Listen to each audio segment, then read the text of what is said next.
jiran dia dapat, nikmat jiran dia dapat. Jadi kita buat ibadat. Sudah tentu akhlak dia. Kita kat Mekah hati kita bersih tu kan. Mak bapak kita pada tempat yang sewajarnya.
Bagaimana rumah tangga Rasulullah SAW yang kita bisa ikuti, yang cobaan. kita bisa arahkan dalam kehidupan kita sehari-hari. Saya mulai dengan kisah rumah tangga Rasulullah SAW dengan Siti Khadijah radhiyallahu anha, yang seperti kita tahu bahwa Siti Khadijah adalah seorang wanita yang sangat dicintai Nabi dan tidak pernah tergantikan di hati Nabi oleh wanita-wanita lain. Baik, kemudian itu kita memulai kisah tentang Rasulullah SAW dengan Siti Khadijah radhiyallahu anha. Kita tahu bahwa Siti Khadijah dikenali sebagai wanita yang suci. Beliau adalah seorang yang pernah menikah 2 kali dan kemudian suami beliau meninggal dunia. Beliau seorang janda, namun tetap digelari atau dijuluki sebagai wanita yang suci. Beliau sangat dihormati di kota Mekah pada saat itu. Banyak yang mengagumi, mencintai, menghormati Siti Khadijah. Banyak yang meminang Siti Khadijah, namun Siti Khadijah tidak menerima pinangan tersebut. Lalu kita lihat bagaimana waktu terus berjalan. Siti Khadijah adalah seorang businesswoman yang sangat luar biasa, dan beliau mendengar di kota Mekah pada masa itu, Bapak dan Ibu sekalian, ada seseorang yang digelari dengan Al-Amin, atau orang yang sangat terpercaya. Kita semua sudah tahu mengenai kisah ini. Lalu singkat cerita, Siti Khadijah pada akhirnya bekerja sama dengan Nabi Muhammad SAW yang pada saat itu belum menjadi seorang nabi, sehingga Nabi melakukan perjalanan yang jauh untuk berdagang dengan pembantu Siti Khadijah yang bernama Maisarah. Dalam perjalanan membawa barang dagangan Siti Khadijah, Maisarah melihat akhlak dari seorang Muhammad SAW ini, akhlak yang sangat terpuji, yang sangat jujur, pembeli mencintai, loyal, dan terus membeli barang-barang yang dijual oleh Rasulullah SAW sehingga mendatangkan keuntungan yang sangat besar. Ketika pulang ke kota Mekah, Maisarah kembali menceritakan ini kepada Siti Khadijah, dan Siti Khadijah jatuh hati, dan akhirnya Siti Khadijah menyatakan keinginannya untuk menikah dengan Rasulullah SAW melalui sahabat Nabi yang bernama Nafisah, sahabat Siti Khadijah bernama Nafisah, dan singkatnya mereka menikah. Dalam pernikahan ini, seperti yang Bapak dan Ibu ketahui, Rasulullah SAW berbeda usia 15 tahun dengan Siti Khadijah. Rasulullah berusia lebih muda dibanding dengan Siti Khadijah. Namun pernikahan yang sangat indah dan sangat luar biasa, dan teruji kesetiaan Siti Khadijah dalam pernikahan tersebut. Kita ingat bagaimana terjadi sebuah peristiwa yang kita bisa mencontoh apa yang dilakukan oleh Siti Khadijah, seorang istri yang salihah yang luar biasa ini. Rasulullah SAW pada saat itu belum menjadi nabi, sering kali berada di Jabal Nur di Gua Hiro, Bapak dan Ibu sekalian, dan merenung kenapa orang-orang kafir Quraisy, orang-orang Arab di masa itu melakukan perbudakan, melakukan kezaliman bayi perempuan yang lahir dikubur hidup-hidup. Mereka menyembah berhala. Sering sekali Rasulullah berpikir kenapa hal itu semua bisa terjadi. Sampai di suatu malam datanglah malaikat Jibril dan meminta Rasul untuk membaca yang kemudian kita kenal. Ada surah yang pertama kali turun, surah Al-Alaq ayat 1 sampai 5. Iqra bismi rabbikal ladzi khalaq, khalaqal insana min 'alaq, iqra wa rabbukal akram alladzi 'allama bil qalam, 'allamal insana ma lam ya'lam. Surah Al-Alaq ayat 1 sampai 5 membuat seorang Muhammad bin Abdullah SAW menjadi Rasulullah. Di masa itu, kawan-kawan sekalian, Rasulullah SAW sangat ketakutan. Di malam hari didatangi oleh seseorang yang tidak beliau kenal. Orang tersebut mengajarkan Rasulullah untuk membaca, dan di suatu kesempatan malaikat Jibril pun hadir di hadapan Rasulullah dengan wujud yang asli, membuat Rasulullah sangat ketakutan. Mari kita lihat apa yang dilakukan oleh istri yang salihah ini kepada sang suami yang sangat dicintainya. Ada hal-hal yang dilakukan Siti Khadijah dalam menenangkan hati Rasulullah SAW. Ketika Rasulullah SAW pulang dalam keadaan ketakutan dan badannya bergetar, apa yang dilakukan oleh Siti Khadijah? Ketika melihat suaminya dalam keadaan ketakutan pulang ke rumah, tak banyak bertanya. Beliau menyelimuti sang suami dan dimulailah rangkaian akhlak dari seorang istri yang salihah ini. Kita lihat teman-teman sekalian, yang dilakukan oleh Siti Khadijah yang pertama adalah Siti Khadijah memahami kondisi sang suami. Siti Khadijah memulainya dengan rasa peduli, empati, simpati kepada sang suami. Tak banyak bertanya ketika suami dalam keadaan ketakutan, dalam keadaan berkeringat, dalam keadaan tidak baik. Beliau menyelimuti dengan penuh kasih sayang tanpa banyak bertanya apapun. Beliau memberikan kenyamanan, keselesaan kepada fisik sang suaminya. Kemudian yang Siti Khadijah lakukan berikutnya adalah setelah suami dalam keadaan tenang, diberikan keselesaan, kenyamanan fisik kepada sang suami, suami diselimuti. Berikutnya Siti Khadijah menenangkan sang suami dengan kalimat-kalimat yang indah. Apa yang dilakukan oleh Siti Khadijah? Beliau menenangkan suaminya ketika melihat suaminya dalam keadaan yang tidak baik. Beliau katakan, bergembiralah demi Allah, Allah tidak akan merendahkanmu selama-lamanya. Begitulah Siti Khadijah memberikan keselesaan untuk sang suami. Beliau tidak hanya memberikan kenyamanan, keselesaan secara fisik, namun juga dengan kata-kata yang beliau ucapkan, kawan-kawan sekalian. Berikutnya, dalam keadaan suami sudah dalam keadaan tenang, suami sudah dalam keadaan baik. Berikutnya Siti Khadijah memuji sang suami, memberikan kepercayaan diri kepada sang suami. Siti Khadijah meyakinkan sang suami, bergembiralah engkau demi Allah, Allah tidak akan merendahkanmu selama-lamanya. Engkau orang yang benar-benar jujur dalam ucapan, engkau orang yang menjaga silaturahmi, engkau orang yang suka menanggung beban, memuliakan tamu, membantu orang yang kesulitan. Maka Siti Khadijah tampil hadir untuk menenteramkan hati sang suaminya, juga memuji-muji suaminya, membangkitkan kepercayaan diri suaminya ketika suaminya dalam keadaan takut, dalam keadaan rendah diri, dalam keadaan tidak baik. Beliau menjadi penenteram, qurrata a'yun, penyejuk mata dan penyejuk hati untuk sang suami. Tak sampai di situ, kawan-kawan sekalian, Siti Khadijah juga menjadi seorang istri yang sangat luar biasa. Beliau mencari solusi atas problem yang dialami oleh sang suami. Ketika sang suami Nabi Muhammad SAW sudah dalam keadaan tenang, maka Nabi Muhammad pun bercerita tentang apa yang dialaminya, dan Siti Khadijah tidak diam begitu saja. Siti Khadijah bukan menambah problem, melainkan mencari solusi. Dan ini dilakukan oleh istri-istri yang cerdas, istri-istri yang pandai. Bukan menambah masalah, bukan menambah problem, bukan membuat susah atau membawa kepenatan kepada suami.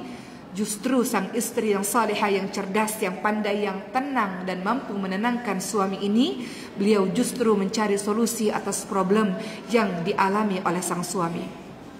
Kita lihat bagaimana Siti Khadijah, kawan-kawan sekalian, akhirnya membawa sang Nabi, sang suami, menuju ke saudaranya yang bernama Waraqah bin Naufal. Beliau adalah seorang pemeluk agama Nasrani yang sudah tua, buta, mampu membaca dan menulis kitab Injil dengan bahasa Arab pada masa itu. Dan Waraqah bin Naufal pun akhirnya menjelaskan apa yang terjadi dengan Nabi Muhammad, yang intinya Waraqah bin Naufal menerangkan bahwa Nabi Muhammad adalah nabi terakhir. Maka di sini teman-teman sekalian, kita bisa lihat wajar kalau Rasulullah SAW sangat mencintai Siti Khadijah. Itu baru hal-hal kecil yang dilakukan olehnya. Nabi Muhammad SAW melakukan dakwah yang sangat berat dan sulit di luar, namun ketika pulang ke rumah, siapa yang menenteramkan, menyejukkan hatinya adalah seorang istri yang salihah, adalah Siti Khadijah radhiyallahu anha. Maka ketika tahun 7 kenabian sampai 10 kenabian, ketika umat Islam diboikot masa itu, diasingkan, sehingga umat Islam sulit mendapatkan makanan, termasuk Siti Khadijah pun ikut bersama dengan sang suami. Siti Khadijah sebetulnya bisa memilih untuk tetap terus berada di Mekah, namun Siti Khadijah tetap terus setia bersama dengan sang suami dalam suka dan duka. Beliau mendampingi sang suami dalam setiap keadaan, sehingga akhirnya beliau jatuh sakit dan meninggal dunia. Maka dalam sejarah Islam kita mengetahui hal ini dikenali sebagai tahun kesedihan, bahwa Rasulullah SAW sangat bersedih ketika Siti Khadijah meninggal dunia. Kemudian kawan-kawan sekalian, beberapa tahun setelah itu Allah takdirkan Rasulullah menikah dengan Siti Aisyah radhiyallahu anha, dan Siti Aisyah sangat-sangat cemburu dengan Siti Khadijah. Siti Aisyah, Rasulullah SAW pernah mendengar Siti Aisyah berkata, "Kenapa engkau masih terus memikirkan wanita tua yang sudah meninggal atau wafat tersebut, sementara engkau sudah digantikan dengan wanita yang lebih baik?" Maksudnya adalah dirinya. Siti Aisyah sangat cemburu. Siti Khadijah sudah meninggal dunia, namun Rasul masih terus menyebut-nyebut namanya. Maka Rasulullah SAW pun membela sang istri tercinta. Apa yang dikatakan oleh Rasulullah, bahwa Allah menganugerahi cinta yang besar terhadap Siti Khadijah di hati Rasulullah. Dan Rasulullah pun mengingatkan Siti Aisyah bagaimana pengorbanan dan perjuangan Siti Khadijah semasa hidupnya dalam membersamai Rasulullah dan membela dakwah Rasulullah SAW. Siti Khadijah yang pertama kali beriman kepadaku di saat orang lain belum beriman. Siti Khadijah memberikan hartanya di saat orang lain tidak memberikan hartanya dalam perjuangan dakwah ini, dan seterusnya. Maka sadarlah Siti Aisyah bahwa Siti Khadijah tak pernah tergantikan selama-lamanya di hati Rasulullah. Dari kisah Siti Khadijah, kawan-kawan sekalian, maka kita bisa mengetahui tidak mudah menjadi seorang Siti Khadijah. Mudah bagi kita bersama dengan suami pada saat suami ada, pada saat suami sehat, pada saat suami di atas.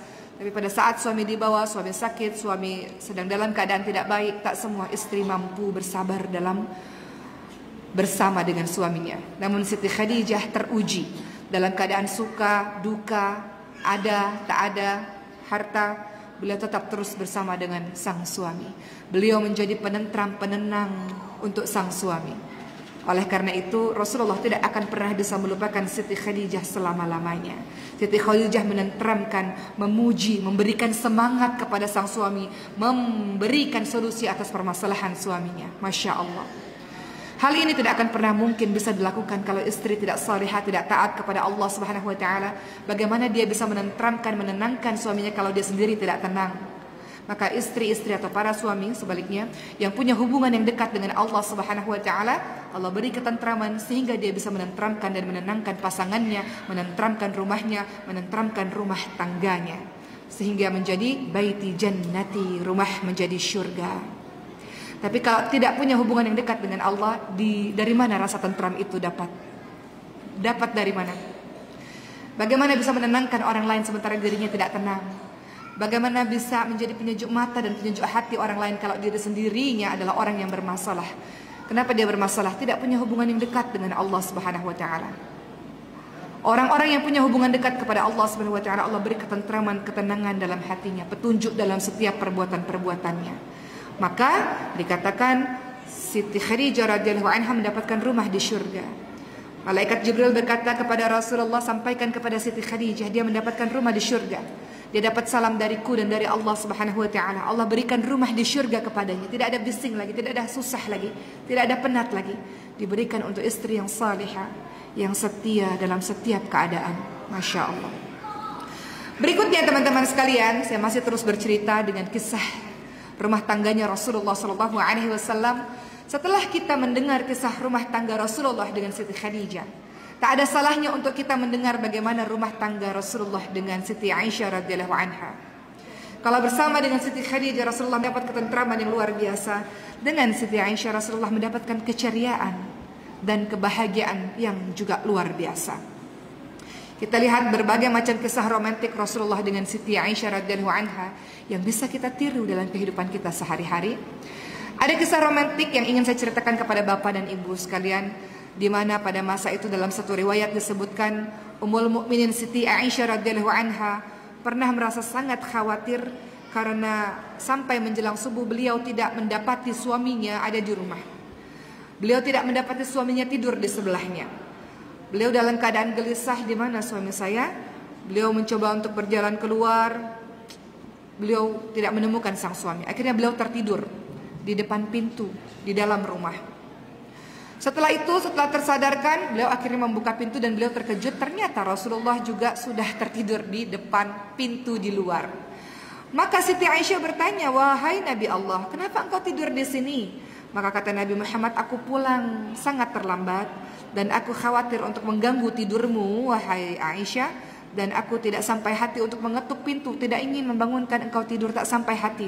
Itu sebabnya aku tidur di depan pintu di luar ini. Jadi Siti Aisyah menunggu suaminya di pintu, di depan pintu di dalam rumah. Rasulullah dia menunggu, Siti Aisyah menunggu suami, Bu. Seperti ibu kan suka menunggu suami. Kadang tertidur di ruang tamu, ya tertidur. Siti Aisyah menunggu setia suami tertidur di depan pintu di dalam rumah. Menunggu suami, kapan suami saya pulang, bila suami saya tiba di rumah. Dan Rasulullah sudah ada ternyata di pintu juga, di bagian luar. Tak nak bangunkan sang istri karena rasa cinta dan sayang kepada istrinya. Indahnya kalau saling memahami, saling mengerti satu sama lain seperti ini. Masya Allah. Ada banyak kisah romantik lainnya termasuk panggilan-panggilan sayang, yang sebetulnya kadang-kadang kita merasa dengan pasangan memanggil panggilan sayang adalah hal yang tidak penting. Namun Rasulullah SAW mengajarkan kepada kita semua agar tercipta rasa sayang, sakinah mawaddah warahmah di dalam rumah tangga. Kadang-kadang hal kecil bisa menjadi sesuatu yang sangat penting. Rasulullah memanggil istrinya dengan panggilan-panggilan sayang. Jadi bapak silakan memanggil ibu dengan panggilan-panggilan khusus, panggilan sayang. Dan ibu pun memanggil ayah, memanggil sang suami dengan panggilan sayang, panggilan yang mesra. Sebagaimana Rasulullah memanggil Siti Aisyah dengan ya Humairah, wahai perempuan wanita yang pipinya kemerah-merahan. Kita semua punya panggilan masing-masing, panggilan sayang dengan pasangan kita. Panggilannya harus berbeda dengan panggilan orang lain. Buat itu agar ia merasa khusus, agar ia merasa spesial, karena memiliki panggilan spesial dengan orang yang dicintainya. Kemudian dari semua teman-teman sekalian yang kita lihat bagaimana Allah Subhanahu wa taala maupun dalam hadis Nabi Muhammad SAW dalam membangun sebuah rumah tangga, ada banyak sekali. Kalau kita lihat dalam surah An-Nisa ayat 34 misalnya, Allah juga sudah sebutkan bagaimana apa yang harus dilakukan oleh laki-laki, apa yang harus dilakukan oleh perempuan. Dalam surah An-Nisa 34 misalnya, Allah Subhanahu wa taala berfirman, A'udzu billahi minasyaitonir rajim. Ar-rijalu qawwamuna 'alan nisa'i bima faddalallahu ba'dahum 'ala ba'di wa bima anfaqu min amwalihim.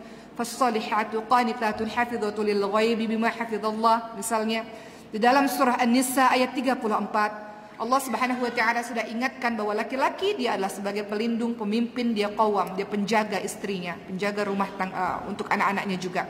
Dan laki-laki punya kewajiban, yakni dia memberikan nafkah kepada istri dan kepada keluarganya.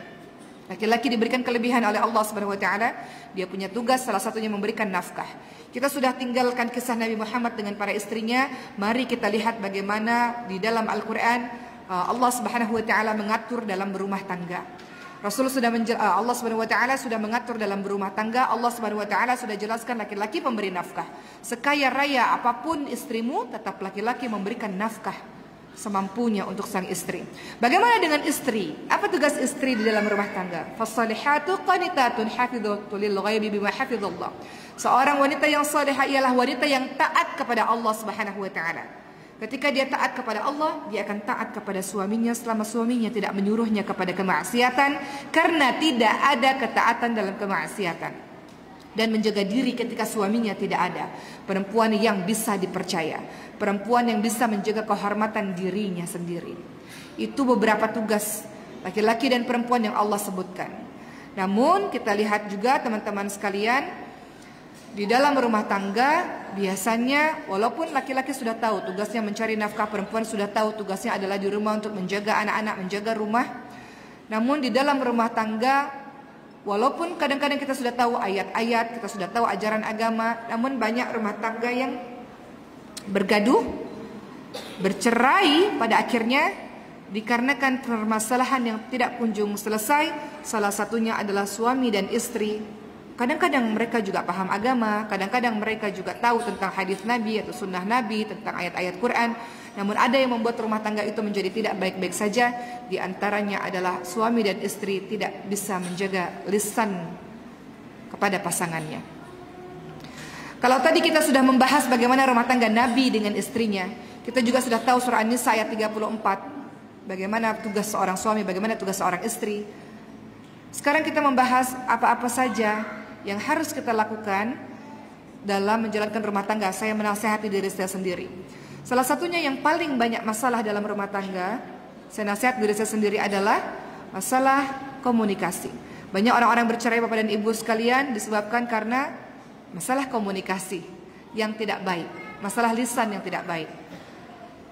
Pergaduhan suami istri atau perceraian suami istri tidak hanya sekedar masalah ada orang lain atau masalah ekonomi, masalah finansial, tapi juga adalah masalah lisan atau masalah komunikasi yang tidak baik. Ada case di mana seorang istri, Bapak dan Ibu sekalian, Allah berikan takdir kepadanya dia bisa bekerja di tempat yang baik dengan gaji yang besar, dengan posisi yang baik. Tak ada masalah dengan istri yang gaji lebih besar daripada suami. Namun menjadi masalah kalau istri itu pulang ke rumah dan kemudian sang istri itu menjadi sombong, tinggi hati kepada sang suami dan berlisan tidak baik kepada suami.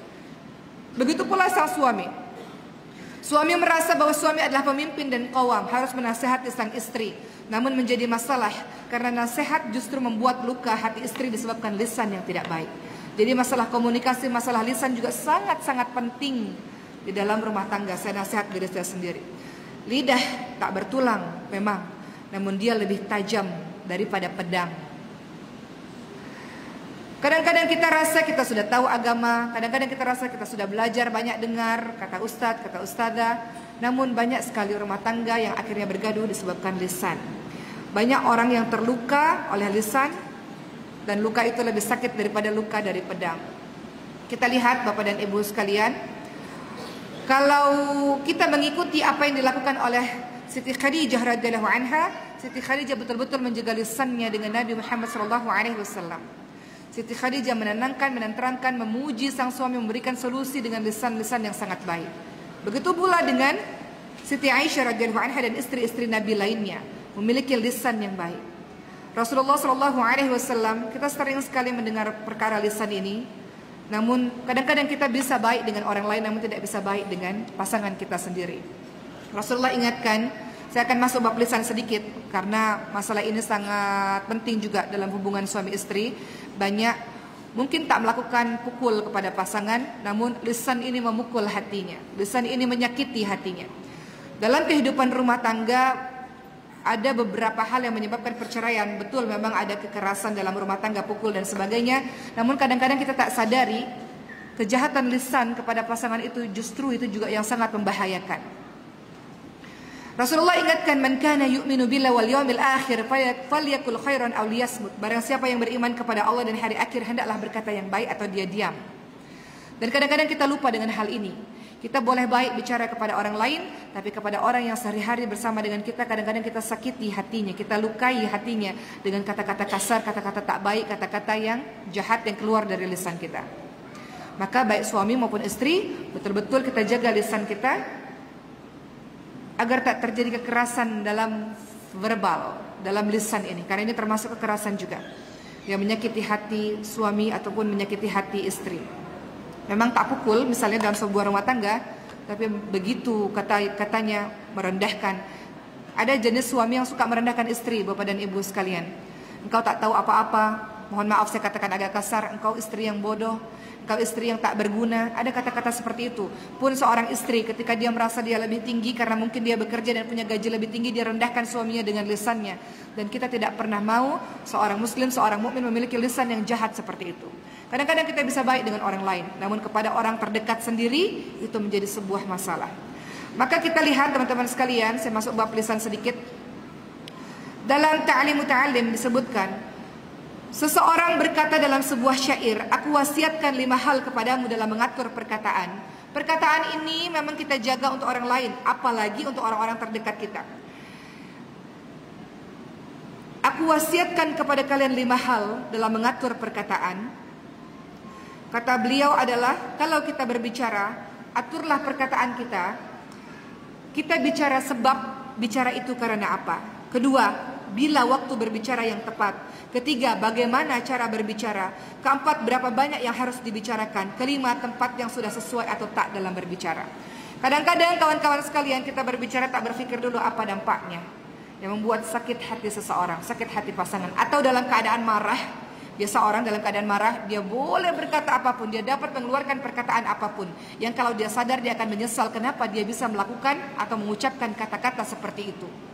Makanya Rasul katakan, orang yang kuat itu bukan orang yang pandai bergaduh, namun orang yang kuat adalah orang yang pandai menahan marahnya.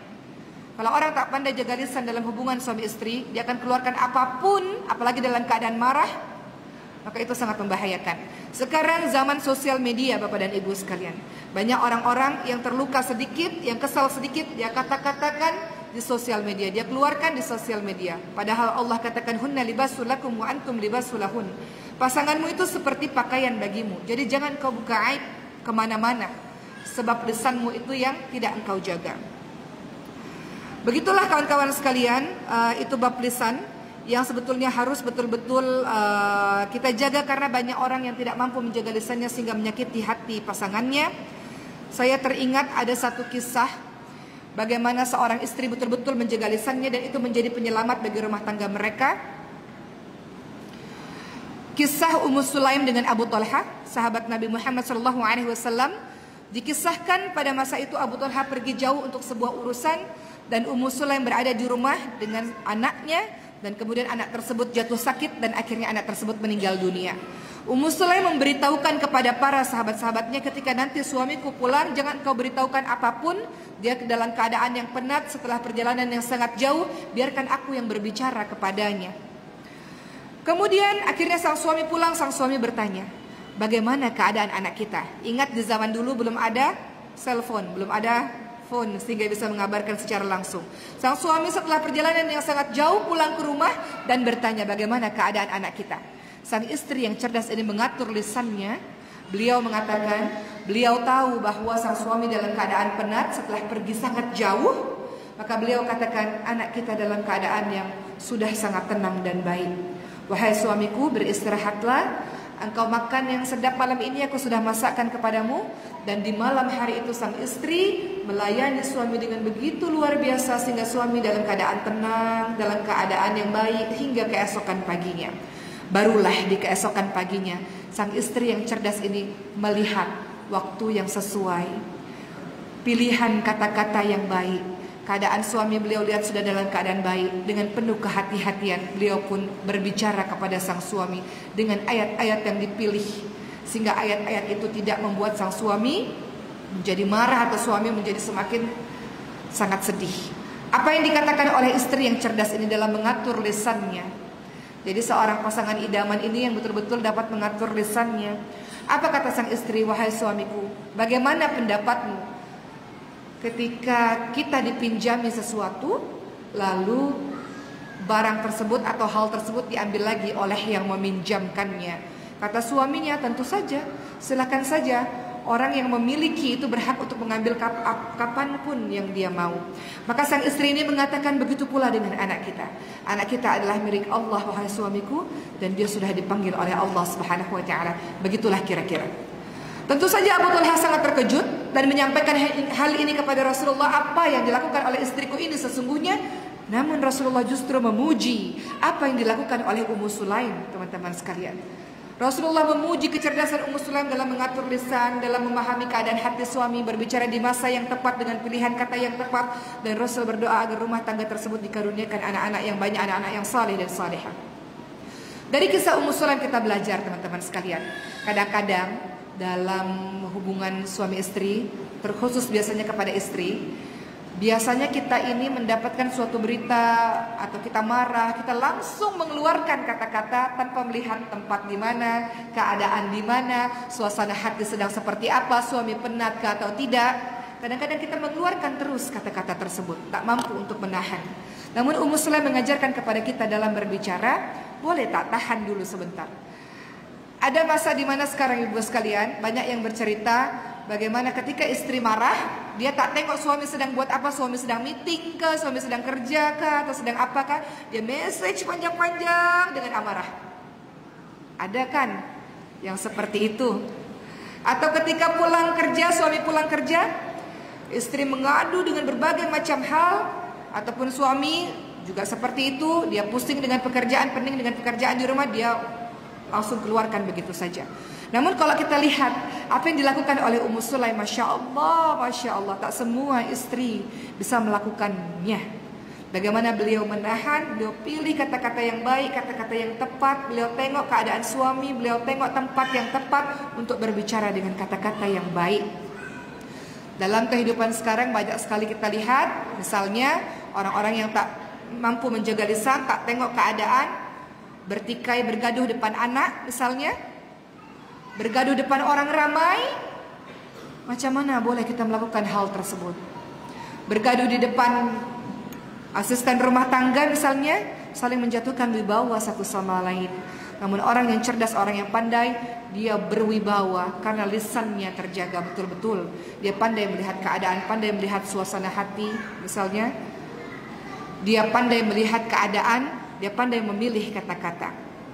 Makanya boleh juga kita, kalau kita nak bicara dengan suami, suami nak bicara dengan istri, supaya Allah bantu keluar kata-kata yang baik, doa kepada Allah Subhanahu wa taala seperti doanya Nabi Musa alaihissalam kepada Firaun.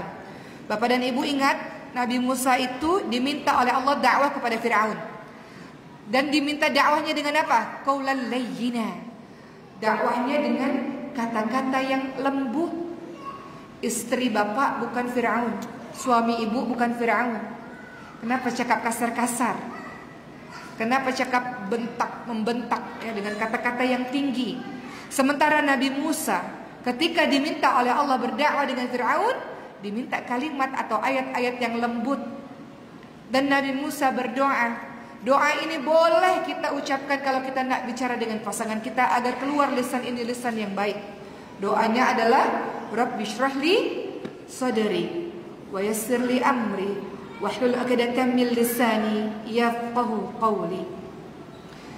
Kadang-kadang kita berpikir, oh doa itu hanya kalau kita nak bicara depan orang banyak. Tidak. Doa itu pun boleh kita ucapkan kalau kita ingin berbicara kepada pasangan kita, kepada anak-anak kita. Ya Allah, lapangkanlah hatiku, mudahkanlah urusanku, lepaskan kekakuan dari lidahku ya Allah, supaya dia mengerti apa yang hendak, apa yang aku ingin ucapkan. Jadi kalau sudah berdoa seperti itu, insya Allah lisan yang terucap dari bibir kita, lisan yang baik.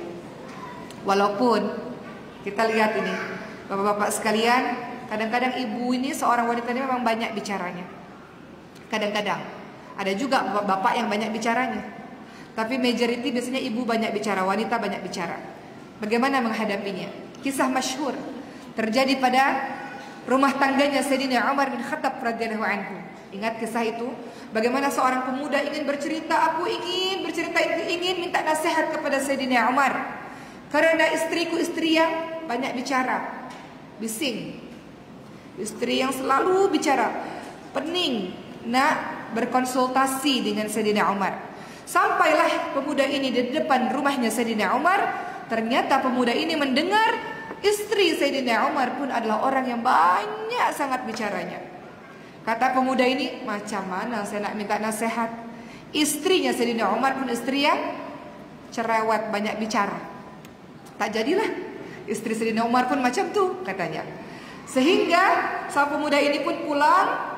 Baru berjalan beberapa langkah, Sayyidina Umar membuka pintu dan memanggil, wahai pemuda, kenapa engkau datang ke rumahku? Maka sang pemuda ini bercerita, tadinya semula aku ingin mendapatkan nasihat darimu, bagaimana menghadapi istri yang banyak bicara. Ternyata istrimu pun banyak bicara ya Allah. Jadi tak jadi mendapatkan nasihat, tak jadi nak minta nasihat kepada engkau, wahai Sayyidina Umar, tak jadi. Apa kata Sayyidina Umar? Sambil tersenyum beliau mengatakan, begitulah perempuan. Ketika dia banyak bicara, yang aku pikirkan adalah banyak jasanya kepadaku. Kenapa aku harus marah, kata Sayyidina Umar?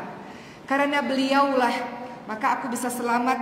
Karena beliau dan dia selamatkan nafsu syahwatku, dia selamatkan. Karena istrikulah dia mengurusi anak-anak dan mengurusi rumahku. Dia hanya bicara sebentar saja, kenapa aku harus marah? Kata Sayyidina Umar. Perempuan itu biasa berbicara banyak, setelah itu selesai. Sayyidina Umar tidak mau membalas ucapan-ucapan sang istri, karena Sayyidina Umar tahu bahwa sang istri banyak jasanya kepada dirinya, bahwa sang istri menyelamatkan Sayyidina Umar. Sebagai seorang istri, beliau melayani sang suami. Sayyidina Umar juga mengetahui bahwa istri sangat penat mengurusi rumah, mengurusi anak-anak, maka tak patut bagi seorang Sayyidina Umar untuk membalas ucapan-ucapan sang istri. Indahnya kalau seorang suami macam tu, Bu, betul tak? Ya, yang ketika istrinya banyak bicara, sang suami tidak kembali untuk marah. Indahnya kalau suami seperti itu, Masya Allah. Sayyidina Umar seperti yang kita tahu, orang yang kuat, orang yang banyak orang segan dan takut kepadanya, badannya besar. Syaitan saja ketika berhadapan dengan Sayyidina Umar takut dan memilih jalan yang lain. Sayyidina Umar adalah orang yang sangat luar biasa kuatnya. Namun ketika berhadapan dengan sang istri, beliau sangat lembut. Beliau tidak memilih untuk memarah-marahi sang istri dengan kata-kata yang kasar. Kita belajar dari seorang Sayyidina Umar. Maka dalam rumah tangga, dari sekian banyak hal yang Allah dan Rasulnya ajarkan kepada kita, yang setelah kita belajar dari rumah tangga Rasul dan para istrinya, ternyata perkara lisan ini menjadi sangat penting ya Rob. Lisan ini tak bertulang, namun dia sangat berbahaya. Banyak dosa lisan kepada pasangan kita, kepada istri kita, kepada keluarga kita, kepada anak-anak kita. Di lisan ini ada dosa dusta, ada dosa ghibah, membicarakan orang lain di belakang, ada dosa fitnah, ada dosa mengolok-olok, menghinakan, merendahkan, banyak dosanya di sini. Itulah sebabnya kenapa Rasulullah betul-betul ingatkan orang-orang yang beriman kepada Allah dan hari akhir, dia pasti berkata-kata baik. Ciri-ciri suami atau istri yang saleh dan salihah, pasti lisannya baik kepada pasangannya, pasti lisannya baik. Kenapa? Karena lisan adalah penterjemah hati. Kalau lisannya baik, hatinya baik. Lisannya kotor, lisannya kasar, lisannya jahat, kira-kira begitulah keadaan hatinya. Begitulah perkara lisan yang saya bahas pada hari ini. Berikutnya Bapak dan Ibu sekalian, di dalam rumah tangga ada juga tak pernah lepas yang namanya amarah. Itu pasti ada. Walaupun setiap orang yang berumah tangga dalam surah Ar-Rum ayat 21 kita ingin keluarga kita sakinah mawaddah warahmah, litaskunu ilaiha wa ja'ala bainakum mawaddatan wa rahmah, penuh dengan kasih sayang, penuh dengan cinta, penuh dengan ketentraman. Namun dalam menjalankan hidup rumah tangga, dalam perjalanan rumah tangga ada pergaduhan, ada marah. Dan Rasulullah SAW sudah mengajarkan bagaimana kalau engkau itu marah. Pernah terjadi pada saat Rasulullah berkunjung datang ke rumah anaknya Siti Fatimah radhiyallahu anha yang menikah dengan Sayyidina Ali bin Abi Thalib radhiyallahu anhu. Mereka sedang bergaduh dan kemudian ketika Rasulullah datang ke rumah Siti Fatimah, Rasulullah bertanya, kemana suamimu? Dan ternyata Sayyidina Ali pergi menuju ke masjid untuk menenteramkan diri dan menenangkan diri. Maka di sini kita bisa lihat, terkadang dalam kehidupan rumah tangga ada masa marah, kesal, tak suka satu sama lain. Yang dilakukan oleh Sayyidina Ali bin Abi Thalib pergi menjauh sejenak. Perginya tak kemana-mana, perginya menuju ke masjid untuk menenteramkan diri. Daripada bicara dalam keadaan marah. Kalau bicara dalam keadaan marah, kata-katanya bisa menjadi menyakitkan. Sayyidina Ali memilih untuk berdiam diri di masjid, menenangkan diri. Setelah tenang baru dia bicara. Beliau bicara dengan sang istri. Sebelum saya lanjutkan, saya dapat info dari panitia bahwa akan ada infak. Silakan Bapak dan Ibu yang ingin berinfak memberikan sedekah terbaiknya untuk pengembangan dakwah Quran insyaallah. Berikutnya saya ingin bahas di dalam rumah tangga Bapak dan Ibu sekalian, rumah tangganya Siti Fatimah dengan Sayyidina Ali pernah bergaduh dan beliau memilih ketika dalam keadaan marah menenangkan diri sejenak. Rumah tangganya Rasulullah SAW dengan Siti Aisyah juga pernah bergaduh. Penyelesaian permasalahannya adalah dengan memanggil Sayyidina Abu Bakar As-Siddiq untuk menjadi pendengar di antara mereka, menjadi penengah di antara mereka. Dalam rumah tangga ada pergaduhan, ada amarah. Namun Rasulullah SAW mengajarkan pada kita semua hati-hati dengan marah itu. Karena ketika kita marah masih berhubungan dengan lisan, kita bisa mengucapkan apapun. Suami dalam keadaan marah, suami bisa mengatakan aku ceraikan kamu, bisa. Dalam keadaan marah kita tidak berpikir apa yang kita keluarkan dari lisan kita. Istri dalam keadaan marah dia bisa katakan pulangkan aku ke rumah orang tuaku, bisa. Atau dalam keadaan marah dia bisa berucap apapun. Maka perhatikan lisan kita pula pada saat kita marah dengan pasangan kita atau dengan siapapun. Rasulullah SAW mengajarkan pada kita pada saat engkau marah, apa yang kau lakukan ada beberapa hal. Pertama, engkau membaca ta'awudz. A'udzubillahi minasyaitonirrajim. Engkau meminta perlindungan kepada Allah dari godaan syaitan. Kadang-kadang kita marah dengan pasangan kita marah dengan anak kita mengeluarkan kata-kata yang menyakitkannya. Ketika kita sadar, kita menyesal. Kenapa aku berkata seperti itu? Maka dalam surah Al-A'raf ayat 200, Allah Subhanahu wa taala berfirman, jika syaitan datang menggodamu, kadang-kadang kita marah dengan pasangan kita marah dengan anak-anak kita, maka cepat-cepatlah berlindung kepada Allah Subhanahu wa taala. Maka ucapkan a'udzubillahi minasyaitonirrajim. Cepat-cepat berlindung kepada Allah Subhanahu wa taala. Pernah pada suatu ketika dalam hadis riwayat Bukhari juga dijelaskan, seorang sahabat sedang duduk-duduk bersama dengan Nabi dan di hadapan mereka ada orang yang sedang berselisih, sedang berkelahi, bergaduh, mengeluarkan kata-kata kotor, lisan yang jahat. Maka kemudian salah seorang di antara mereka mukanya sudah merah.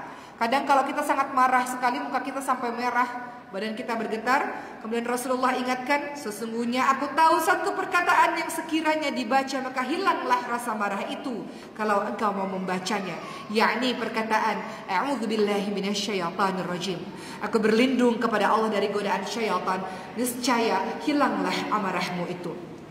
Ibu dan bapak dan saya nasihat diri saya sendiri, kita manusia yang bukan tak pernah marah, bukan manusia yang senantiasa sabar, bukan manusia yang bersih daripada dosa. Ingat-ingatlah pada saat kita rasa kita nak marah dengan pasangan kita, orang yang marah itu tak kontrol kata-kata dia, maka Rasul ingatkan, bacalah a'udzubillahi minasyaitonirrajim.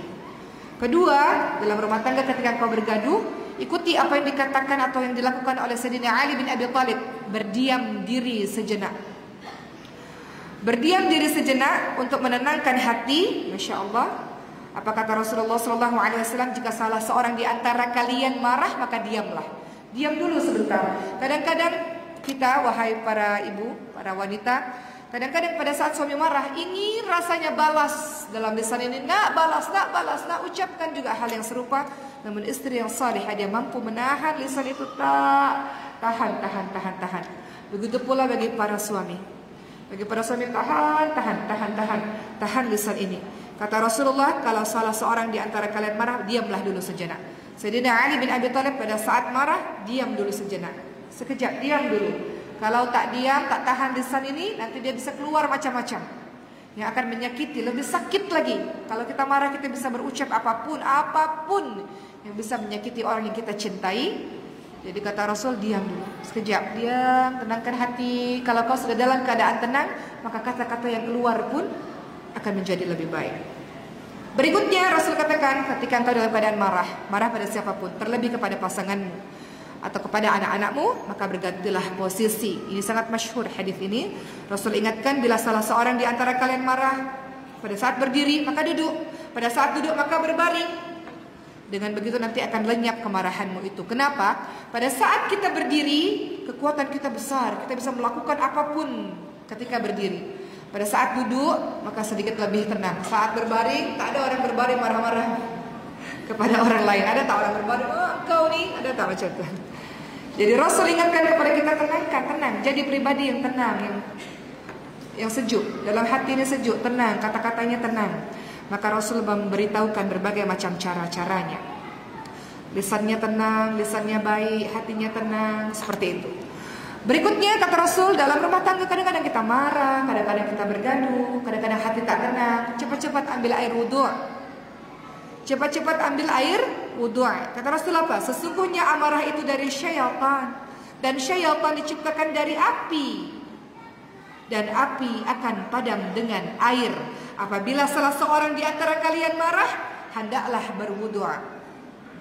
Jadi kalau ada hal-hal yang membuat kita marah, kita rasa wajah kita merah, mengeluarkan sesuatu, cepat-cepat ambil air wudhu.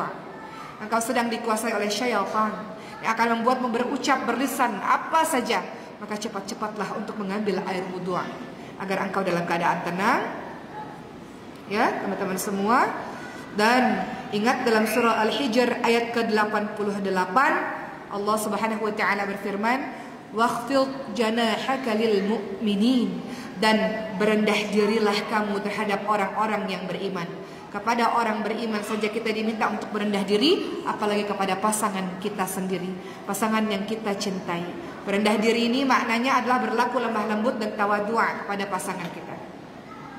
Kadang-kadang, mohon maaf Bapak, ada suami yang sangat otoriter. Dia katakan, istri engkau harus taat kepadaku, engkau nak masuk syurga harus taat semua kata-kataku. Tetapi istri yang pandai, dia akan berkata, aku akan patuh dan taat kepadamu, namun apabila engkau menyuruhku pada perbuatan maksiat, perbuatan yang melanggar perintah Allah, aku takkan patuh kepada dirimu.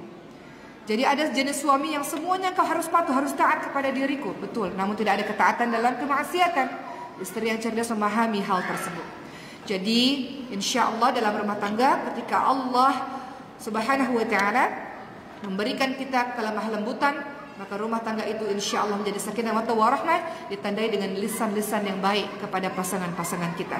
Sebagaimana Allah ingatkan dalam surah Al-Hijr ayat 88, berendah dirilah, tawadhu' dan lemah lembutlah kamu terhadap orang-orang yang beriman. Atau dalam surah Ali Imran ayat 159, ini berlaku umum, namun kalau kita khususkan dalam rumah tangga pun boleh juga. Apa kata Allah Subhanahu wa ta'ala? Fabima rahmatin minallahi linta lahum walau kunta faddan ghalidhal qalbi lam faddu min hawlik. Disebabkan rahmat dan kasih sayang Allah, kamu berlemah lembut terhadap mereka. Sekiranya kamu bersikap keras lagi, berhati kasar, tentulah mereka akan pergi menjauh daripada dirimu. Jadi sebab kadang-kadang kita nak menjadi istri yang salihah, suami yang saleh, betul kita jalankan kewajiban kita. Suami memberikan nafkah, istri menjaga rumah, menjaga anak-anak, menjaga harta suami. Namun ada hal yang juga sangat penting yang kita lakukan, yakni berlisan yang baik, berlisan yang lembut dan bertawadhu', rendah hati di hadapan pasangan kita. Orang-orang yang kasar, yang keras, tentulah orang-orang akan pergi menjauh daripadanya. Wahai ibu, betulkah apa kata saya ini? Sebetulnya perempuan ini sangat mudah. Ketika kita diperlakukan dengan lembut, dengan kasih sayang, betul tak? Tak perlu keras-keras, tak perlu bentak-bentak, tak perlu marah-marah. Dengan pelukan, dengan kata-kata yang lembut, maka hati pun akan tersentuh. Betul Ibu sekalian? Itu disebabkan Rasulullah SAW ingatkan para perempuan, para istri ini terbuat dari tulang rusuk yang bengkok. Ketika dia bengkok kemudian dia didiamkan, dia akan tetap terus bengkok. Tapi kalau diluruskan dengan kasar, dia patah. Maka tidak bisa perempuan-perempuan ini diperlakukan dengan kasar. Begitu pula para perempuan, para istri kita ini tahu posisi kita sebagai seorang mukmin dan laki-laki sebagai seorang imam. Harus ada respect, hormat yang kita berikan kepada imam kita. Alangkah indahnya rumah tangga ketika suami lembut kepada sang istri dan istri hormat, respect kepada sang suami. Indahnya rumah tangga yang seperti itu, teman-teman sekalian. Berikutnya kita lihat juga di dalam surah An-Nisa ayat ke-19. Dalam surah An-Nisa ayat 19 Allah Subhanahu wa taala ingatkan, fa in karihtumuhunna fa asa an takrahu syai'an wa yaj'alallahu fihi khairan katsira. Kita diminta untuk setelah awalnya adalah berlaku baik kepada pasangan, berikutnya Allah minta kita untuk bersabar dalam menghadapi pasangan kita. Bisa jadi ada yang Allah siapkan sangat baik kepadanya yang lain-lain. Kadang-kadang kita tidak suka dengan pasangan kita satu perkara, namun dia punya kelebihan atau kebaikan lain yang sangat banyak. Namun ada jenis manusia yang kalau lihat satu kekurangan, dia rasa semuanya kurang, semuanya tidak baik. Padahal Allah minta kita bersabar. Dia mungkin kurang dalam satu hal, namun dia baik dalam hal-hal lainnya. Para istri, mungkin suami ada yang kita tak suka dalam satu hal, namun kebaikan lainnya masih sangat banyak. Maka Allah katakan bersabarlah kita dalam menghadapi pasangan kita dan berbuat baiklah kita kepada pasangan-pasangan kita. Rasul katakan ada perempuan-perempuan yang masuk dalam neraka, dan banyak sekali perempuan-perempuan masuk di dalam neraka disebabkan dia tak bersyukur kepada suaminya. Dia melihat satu kejelekan pada suami, dia katakan suaminya jelek semuanya, buruk semuanya. Tak bersyukur kepada sang suami, padahal kebaikan yang lain banyak. Ada kurang dengan pasangan kita, kita pun bukan manusia yang sempurna juga, banyak kurangnya dari kita ini, teman-teman sekalian. Rasul memberikan banyak sekali pesan untuk kita, Bapak dan Ibu sekalian. Beberapa pesan terakhir yang ingin saya sampaikan pada hari ini. Tak terasa sudah hampir 1 jam ya. Rasul ingatkan untuk para istri, kalau engkau ingin menjadi istri yang salihah, kata Rasulullah SAW, ialah yang pertama menyenangkan bila dipandang. Maka ibu, para istri harus wajib cantik di depan sang suami. Pakai baju yang bagus dalam rumah itu. Kadang-kadang kita rasa kita malas pakai baju bagus dalam rumah. Padahal suami sudah melihat orang lain di luar sana dengan baju yang bagus-bagus, dengan pandangan yang indah.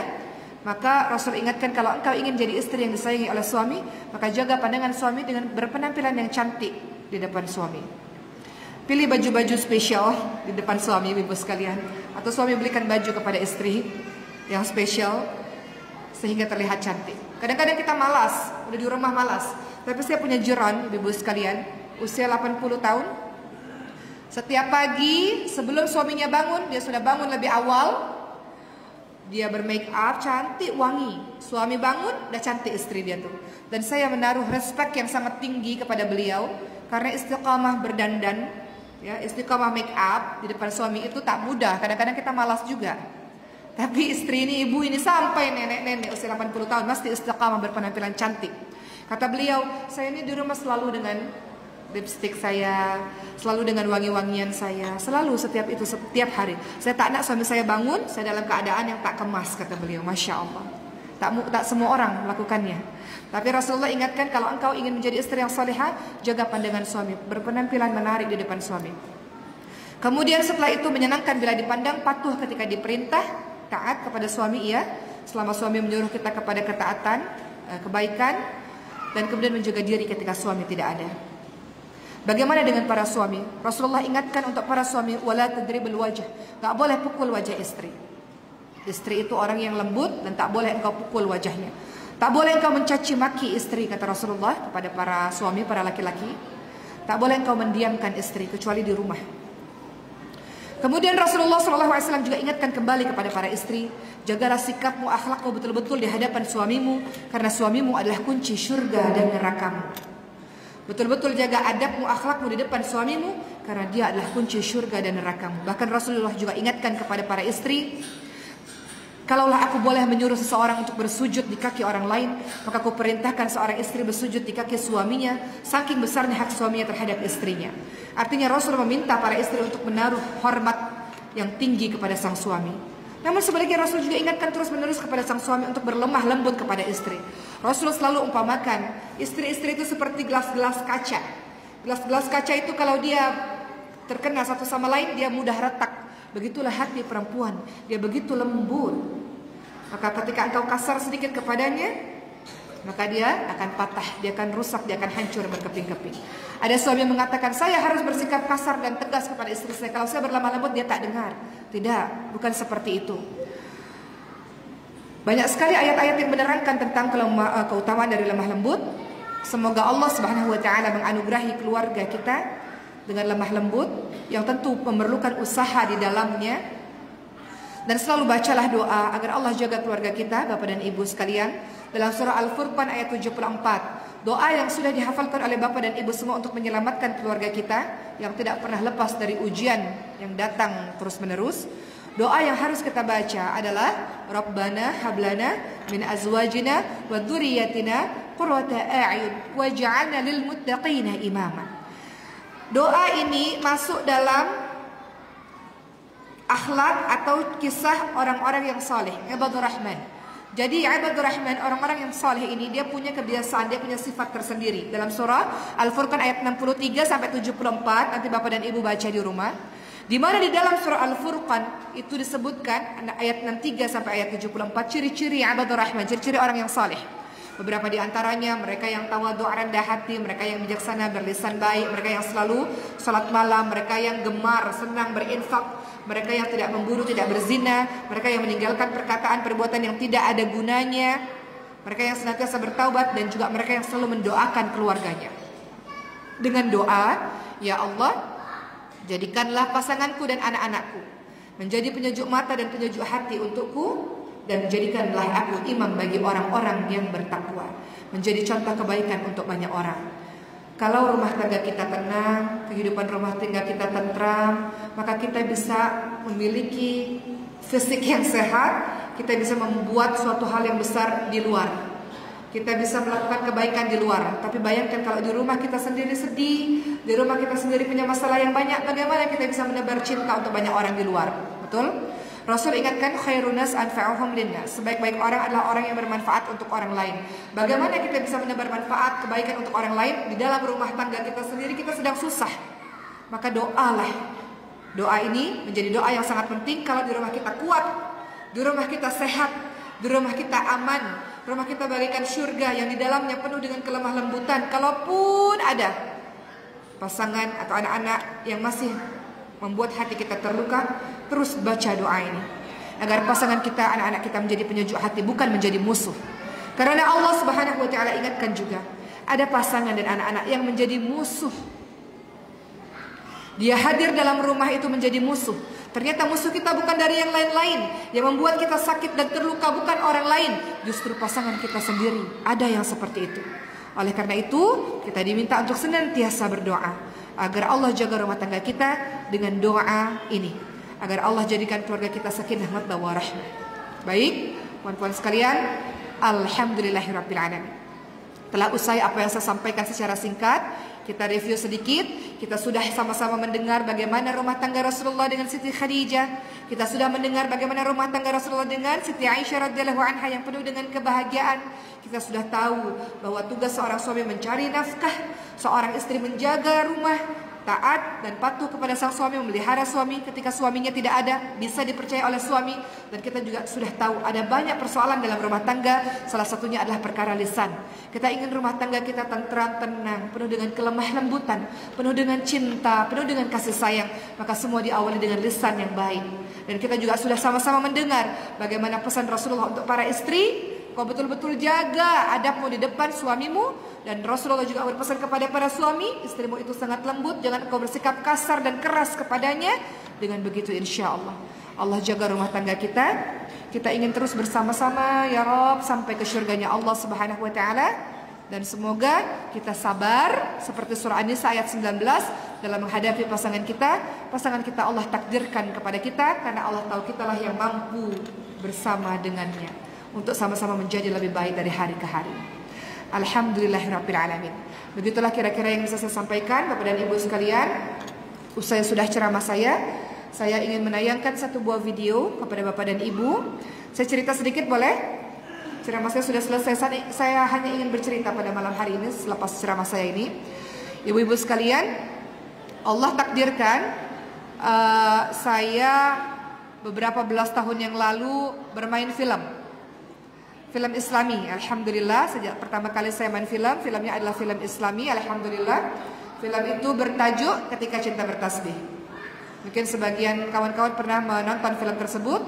Film yang di dalamnya saya berlakon sebagai seorang pelajar Azhar di Mesir.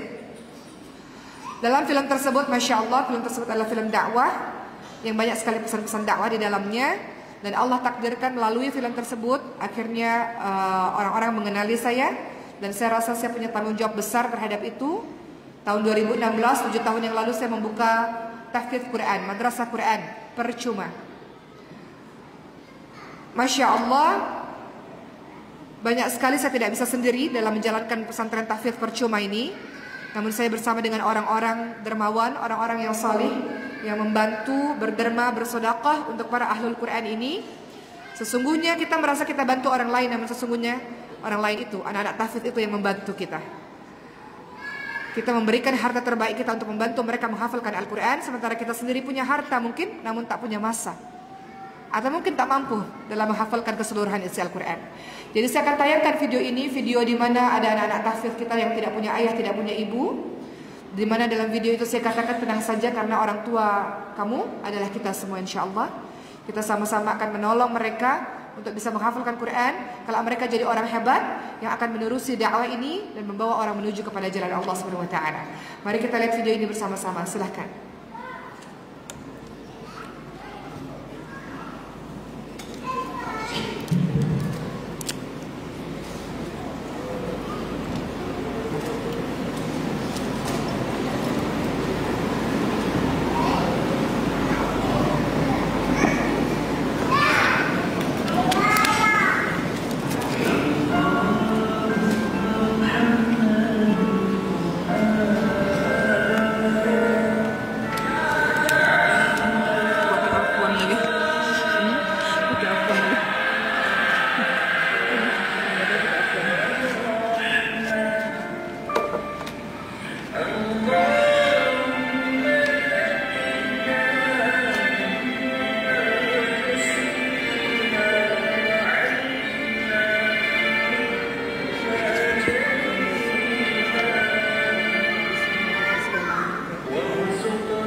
tuan-tuan dan puan-puan semuanya. InsyaAllah saya ingin menyampaikan beberapa hal informasi bahwa acara kita belum selesai. InsyaAllah nanti acara akan kita tutup dengan doa bersama agar kita pulang juga membawa keberkahan. Amin amin ya rabbal alamin. Kemudian puan-puan dan tuan-tuan semuanya, saya ingin menyampaikan bahwa yang baru saja kita saksikan adalah video wisuda atau graduation murid-murid di Madrasah Maskarul Hufaz. Jadi di Jakarta, di Indonesia kita punya madrasah yang namanya Maskarul Hufaz, yang setiap harinya murid-murid selalu menghafalkan Al-Quran, membaca Al-Quran.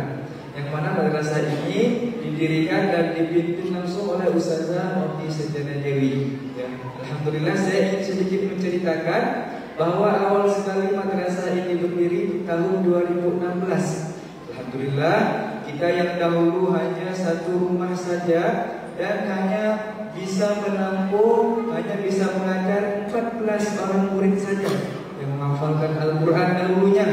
Kemudian seiring berjalannya waktu datang orang-orang dermawan kepada kita, kemudian menawarkan bantuannya, menawarkan hartanya, datang kepada ustazah mengatakan, "Ustazah, ini kami punya rumah, mungkin boleh digunakan untuk menghafalkan Al-Quran." Kemudian ada lagi yang datang, "Ustazah, ini kami punya sedekah, mungkin bisa digunakan untuk murid-murid, bisa untuk makan, proses belajar mengajar, membeli buku." Alhamdulillah dengan adanya orang-orang dermawan ini, tuan-tuan dan puan-puan semuanya, Maskarul Hufaz sekarang telah melahirkan, telah mencetak lebih banyak lagi murid-murid setiap tahunnya. Ratusan murid-murid yang kita luluskan dengan wisuda akbar, bahkan telah menyelesaikan hafalan Al-Qurannya sebanyak 30 juz. Alhamdulillah. Kita doakan semoga orang-orang baik ini, orang-orang dermawan ini, Allah mudahkan segala urusannya, Allah berkahi harta dan kehidupannya. Alhamdulillah. Dan juga pada hari ini kami datang dari Indonesia menawarkan kepada tuan-tuan dan puan-puan semuanya untuk menjadi bagian dari orang-orang baik tersebut, untuk menjadi bagian dari orang-orang dermawan, orang-orang yang Allah pilih, orang-orang yang Allah gerakkan hatinya untuk dapat menginfakkan sedikit, mendermakan sedikit dari harta atau nikmat yang telah Allah berikan kepada kita semua. Nanti insyaallah alhamdulillah kita juga datang dari Indonesia membawa kenang-kenangan hadiah berupa tuliku, ya. Insyaallah ini nanti akan kita berikan khusus dan spesial kepada tuan-tuan atau puan-puan semuanya yang nanti mau bergabung bersama kami dengan memberikan sedekah atau derma terbaiknya untuk Madrasah Maskarul Hufaz. Nanti saya akan sebut nominalnya. Boleh yang nak bersedekah, yang nak menderma, angkat tangan dan maju ke depan.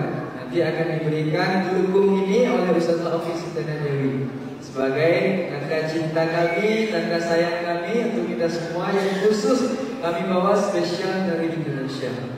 Ya, insyaallah nanti setelah maju ke depan akan diarahkan oleh teman-teman atau kawan-kawan saya untuk kita catat, kita tulis nama dan nomor teleponnya, dan akan kita tukarkan dengan nomor rekening tujuan donasi atau nomor rekening yang nantinya puan-puan atau tuan-tuan akan bersedekah via transfer, boleh akan diberikan nomor rekening atas nama Madrasah Maskarul Hufaz. Ya.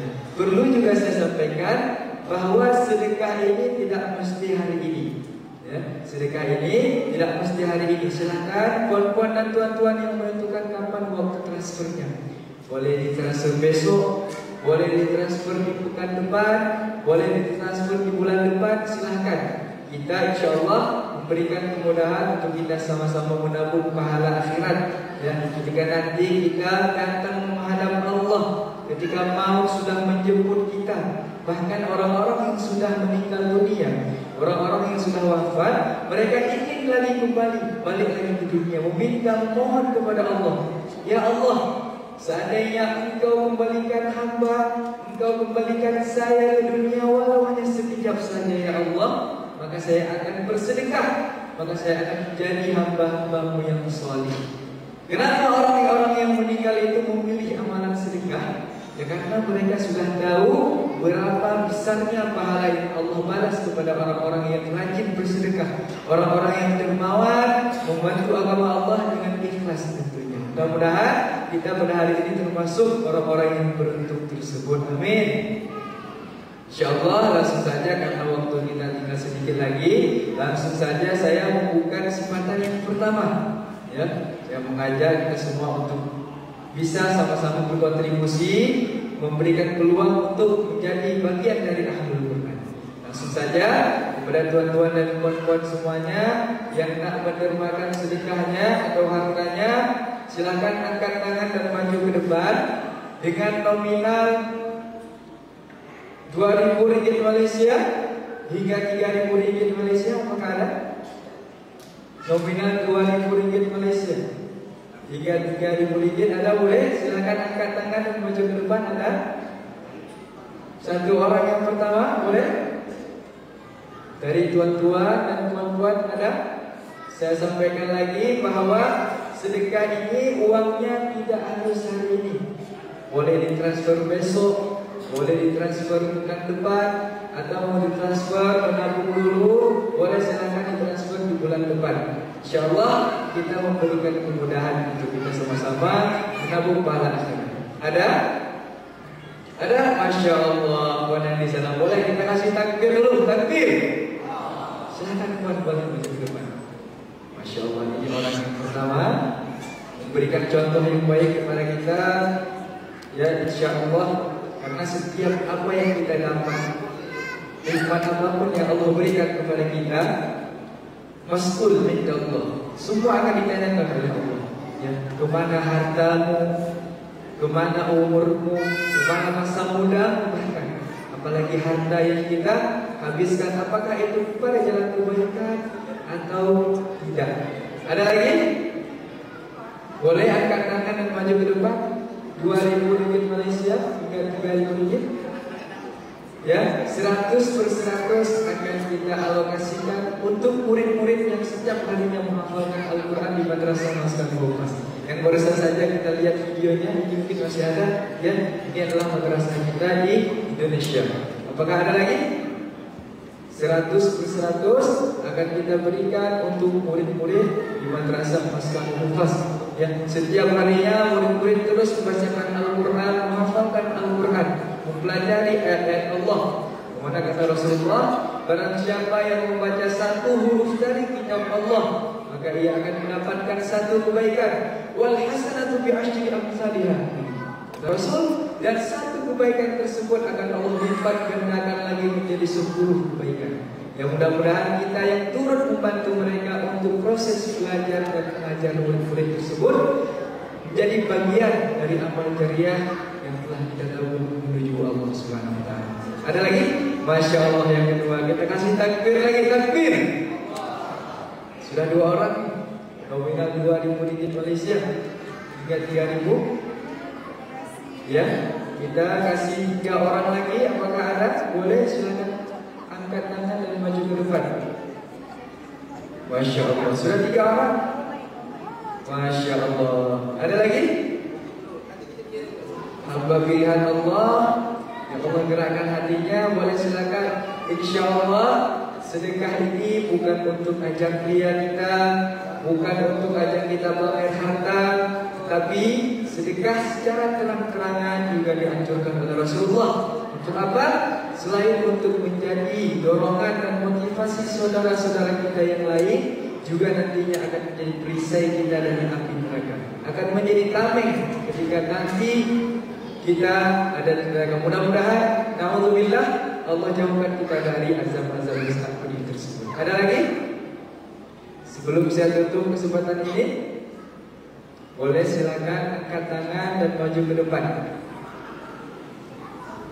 1 orang terakhir sebelum saya tutup dalam hitungan mundur 5. Boleh silakan dipikirkan baik-baik, atau mau ditelepon suaminya dahulu, dan tuan-tuan boleh mau ditelepon istrinya minta izin. Ya, ini ibu mau sedekah untuk madrasah Rp3.000 misalnya. Jadi bapak mau sedekah untuk madrasah Rp4.000. Ketika Ketika sudah diizinkan, ketika sudah mantap, langsung angkat tangan dan maju ke depan. Ada? Satu orang terakhir. Baik, saya hitung mundur kembali dalam hitungan 4,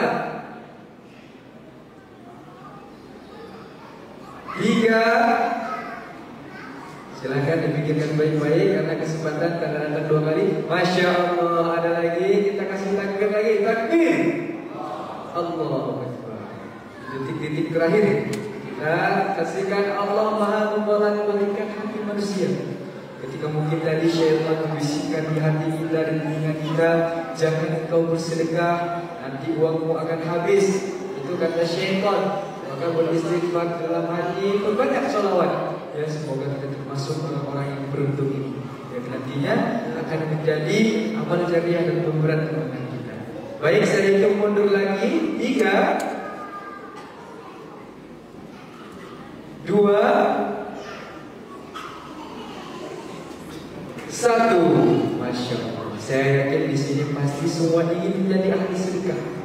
Pasti semuanya ingin menjadi bagian dari orang-orang yang ingin, yang nak menolong agama Allah ini. Baik, maka saya buka kesempatan yang selanjutnya, yang nak menerima hartanya untuk madrasah Maskana Humas dengan nominal 1.000 ringgit Malaysia hingga 2.000 ringgit, boleh? Ada? Silakan angkat tangan jika ada.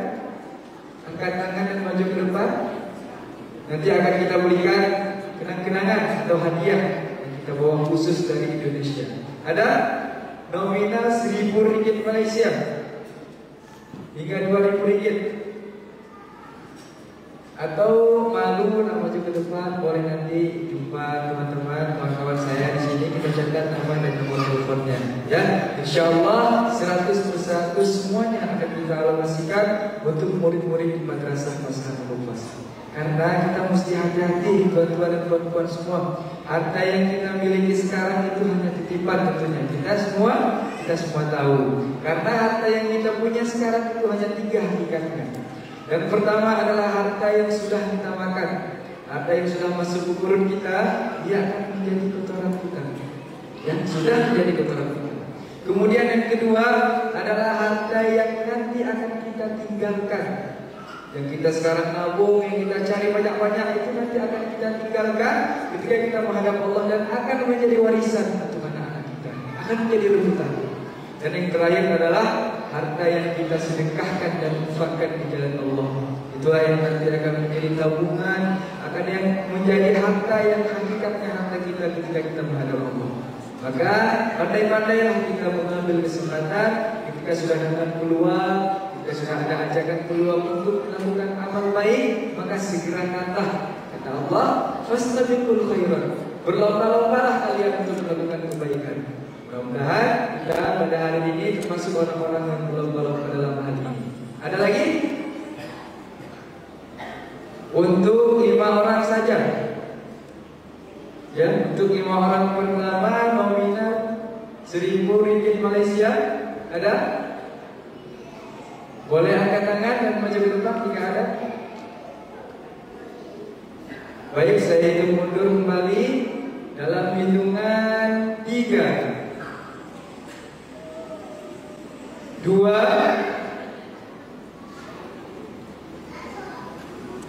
1. Baik, saya turunkan sedikit. Nominal 500 ringgit Malaysia ada? Hingga 1.000 ringgit? Masya Allah. Silakan puan maju ke depan. Takbir dulu, takbir. Ada 1 orang. Ada 2. Masya Allah. Silakan maju puan. 500 ringgit Malaysia hingga 1.000 ringgit. Boleh angkat tangan dan maju ke depan. Dari tuan-tuan perwakilan 1, 2, 3, boleh silakan. Sebelum kita tutup, silakan puan. Ada lagi? Ada? Masya Allah, silakan maju ke depan. Nanti akan diberikan hadiah dari Ustazah Oki Setiana Dewi. Ya, ini ada tudung, yang mana tudung ini juga biasa beliau gunakan ketika beliau sampai dakwah. Nanti nak yang bareng dengan Ustazah Oki, boleh tuh. Elok sekali tudungnya, mudah-mudahan kecipranan, samaan nanti cantiknya, kesogiahannya, kecerdasannya kepada kita insyaallah. Ada lagi? 500 ringgit Malaysia? Ada? Masya Allah. Kita takbir lagi. Takbir. Mudah-mudahan dari sedekah ini orang-orang dermawan ini nantinya akan Allah jaga kesehatannya, Allah berikan pintu rezeki yang luas. Insyaallah setiap hari murid-murid akan mendoakan para orang baik ini yang berada di belakang layar. Ada lagi? Saya sampaikan kembali bahwa sedekah ini uangnya tidak harus hari ini. Nanti bantuan atau bantuan akan diarahkan oleh teman-teman, oleh kawan-kawan untuk dicatat nama dan nomor teleponnya. Ada lagi sebelum saya tutup? Baik, saya hitung mundur dalam hitungan 5. Jika ada silakan angkat tangan dan langsung maju ke depan. Nominal 500 ringgit Malaysia hingga 1000 ringgit. Ada? 4. Ada? Masya Allah, detik terakhir. Masih ada lagi, kita kasih takbir lagi. Takbir. Allahu Akbar. Ada lagi? Sebelum saya tutup. 3, 2. Masya Allah, masih ada. Dalam hitungan kedua, masih ada lagi? Silakan. Untuk 3 orang terakhir lagi. Untuk 3 orang terakhir saja, nominal 500 ringgit Malaysia hingga 1000 ringgit. Boleh angkat tangan dan maju ke depan. Ada? 3 orang terakhir yang nak ambil peluang berharga ini, silakan angkat tangan dan maju ke depan. Baik, saya hitung mundur kembali. 3, 2. Masih ada? 1. Baik, kita tutup kesempatan ini. Kami ucapkan jazakumullah khairan katsiran kepada para dermawan yang sudah maju ke depan, ya. Baik, saya dapat info dari teman-teman panitia, ya. Alhamdulillah, kita juga bawa buku. Yang mana buku ini adalah karya tulis para murid-murid di Madrasah Maskanul Hufaz. Ya, dalam buku ini murid-murid menuliskan berbagai kisah mereka ketika menghafalkan Al-Quran. Ada yang orang tuanya di penjara, ada yang pendidikannya tak selesai karena tak ada biaya, karena orang tuanya meninggal. Semua kisah-kisah sedih mereka dituliskan di dalam buku ini, sehingga hal tersebut tentunya tidak memutuskan atau tidak menghalangi mereka untuk dapat menjadi penghafal Al-Quran yang menyelesaikan hafalan Al-Quran 30 juz. Kembali saya sampaikan bahwa sedekah ini dan buku ini insya Allah akan kami berikan juga khusus dan spesial kepada para dermawan yang nak mendermakan hartanya. Dan alhamdulillah buku ini juga sudah ditandatangani oleh Ustazah Oki Sukandewi. Nah, yang nak mengambil buku ini boleh saya persilahkan dengan mendermakan hartanya. Boleh angkat tangan. Nominal 300 ringgit Malaysia. Ada? 300 ringgit Malaysia hingga 500 ringgit boleh. Angkat tangan dan maju ke depan. Akan kita berikan khusus buku spesial karya tulis murid-murid di Madrasah Maskanul Hufaz. Ada? 300 ringgit Malaysia. Ada? Masya Allah. Buat orang pertama yang nak mengambil buku ini, kita kasih takbir dulu. Takbir. Silakan kembali. Ada lagi? Kita masih ada sisa beberapa buku. Nah, untuk 5 orang pertama 300 ringgit Malaysia. Boleh angkat tangan dan maju ke depan. Nah, seperti kita lihat nanti akan diberikan khusus spesial oleh Ustazah Oki Sukandewi. Nanti fotonya akan kita kirimkan ke nomor WhatsApp perempuan dan teman-teman semua. Ada? Insya Allah buku ini Masya Allah masih ada lagi yang kedua. Insya Allah buku ini akan sangat menginspirasi kita, menginspirasi anak-anak kita yang ingin menjadi para penghafal Al-Quran. Ya, semoga juga menjadi amal jariah untuk kita. Sembari kita membaca buku dengan penuh hikmah, kita juga sekalian sembari mendermakan harta kita untuk Madrasah Maskanul Hufaz. Ada lagi? Ada? Masya Allah sudah 3 orang yang ambil buku. Nominal 300 ringgit Malaysia hingga 500. Sebentar lagi saya akan tutup kesempatan ini. Jika memang tidak ada lagi, Boleh, kita masih ada beberapa buku di depan ini. Silakan yang nak isi dulu pada suami keluarganya, boleh silakan ditelepon dulu. Ketika sudah diizinkan, sudah oke, langsung angkat dan maju ke depan. Ada 5 orang terakhir saja. Ada? Masya Allah di sebelah kiri saya. Silakan buat. Ya, 1. 4 orang lagi. Yang nak ambil buku, yang nak menermakan hartanya, kita akan berikan buku sebagai hadiah tanda cinta kita, tanda sayang kita kepada jamaah semuanya. Ada lagi yang tuan-tuan boleh keluarkan? Ada? Jika ada 1 orang, 4 orang lagi. Jika ada, angkat tangan dan maju ke depan. Sebelum saya tutup, ada? Masya Allah, sudah 2. Silakan, tuan. 3 orang lagi. Ada? Boleh? Angkat tangan. Baik, saya hitung mundur. Jika tidak ada, boleh. Jika masih ada, langsung maju ke depan. Langsung. 5, 4. Silakan. Ada? Masya Allah. Sekali lagi, silakan buat. 300 sedikit Malaysia, 500 sedikit. Yang menermakan hartanya untuk melaksanakan korban. Saya sampaikan lagi bahwa sedekah ini uangnya tidak harus hari ini. Boleh silakan puan-puan menentukan kapan waktu transfernya. InsyaAllah kita memudahkan prosesnya nanti, InsyaAllah. Dan 100 per 100 akan kita berikan alokasikan untuk murid-murid di madrasah Maskan Al-Fas. Ada lagi? Ada? Boleh silakan puan maju ke depan. Ya, silakan puan maju ke depan. Masya Allah, Insya Allah ini akan menjadi amal jariah kita nanti kepada Allah. Mudah-mudahan sedekah ini, derma ini jadi keberkahan untuk kita, ya, untuk sahabat kita dan keluarga kita. Baik, saya ingin mundur kembali dalam hitungan 3. Karena waktu kita sudah terbatas, jika masih ada boleh angkat tangan dan maju ke depan. 2,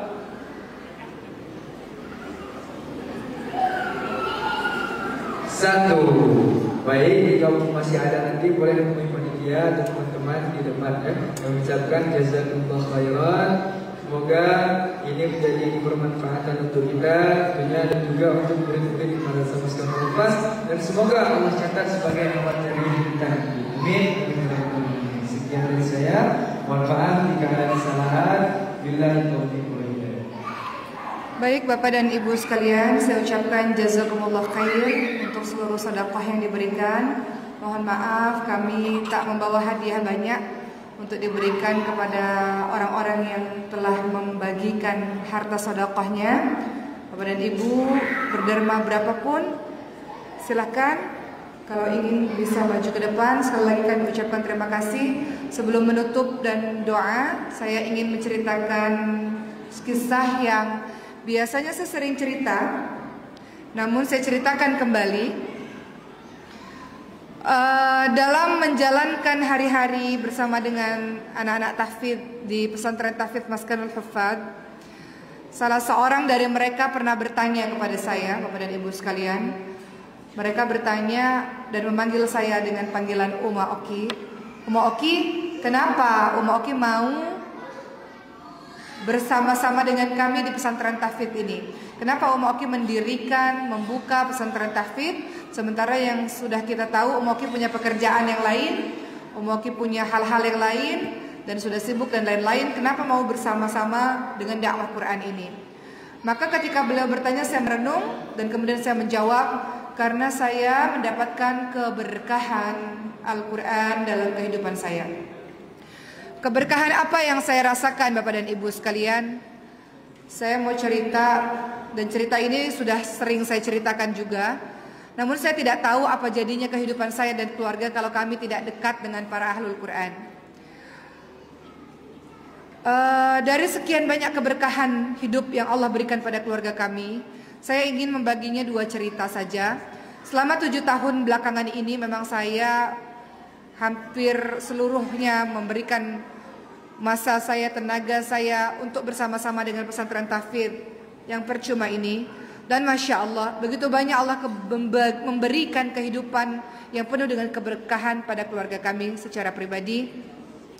2 tahun yang lalu, Bapak dan Ibu sekalian, ayah saya meninggal dunia dalam keadaan tiba-tiba. Beliau tidur dan beliau tidak bangun kembali. Semoga Allah mengampuni dosa-dosa beliau. Allahumma ighfir lahu warhamhu wa'afihi wa'fu anhu. Amin amin ya rabbal alamin. Dan pada saat itu, pada masa Covid, ketika ada orang yang meninggal dunia, biasanya kami cukup susah untuk menguburkan beliau karena banyak sekali protokol dan sebagainya, yang membuat saya sangat terharu dan bahagia. Wafatnya ayah kami mendapatkan pertolongan yang sangat luar biasa dari para penghafal Quran. Mungkin ada sekitar ribuan penghafal Quran yang pada saat itu mensolati ayah saya, mendoakan ayah saya, mengiringi jenazah ayah saya, sampai-sampai kami sekeluarga berpikir bagaimana kalau hidup kami tidak berdekatan dengan para ahlul Quran. Kami merasa wafatnya ayah pada hari Jumat sangat indah karena wafatnya beliau dihadiri oleh banyak sekali para ahlul Quran. Saya rasa itu keberkahan yang pertama yang kami rasakan dalam kehidupan kami, di antara banyak sekali keberkahan lainnya. Berikutnya yang kedua, seperti yang Bapak dan Ibu tahu, sebagian dari Bapak dan Ibu tahu, bahwa Allah anugerahkan saya dengan anak sindrom atau kelainan jarang, penyakit jarang jumpa atau rare disorder, anak saya yang keempat.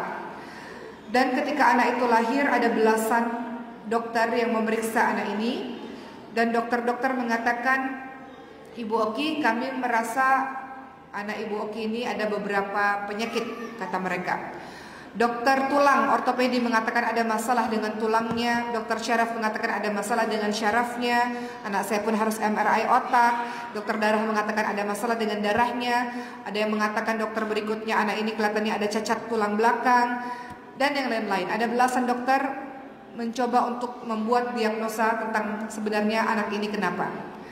Anak ini berada di NICU selama 2 minggu, dan saya banyak berdoa kepada Allah Subhanahu wa taala meminta keajaiban dari Allah. Dan kemudian di umurnya yang ke-4 bulan akhirnya keluarlah diagnosa penyakitnya tersebut, bahwa anak saya Allah berikan Prader-Willi syndrome, yang dimana di antara 30.000 anak ada 1 anak yang terkena kelainan ini, rare disorder ini, kelainan genetik ini. Kalau kita baca di Google, di jurnal, di artikel, maka kita akan tengok betapa menyedihkannya kelainan ini, rare disorder ini.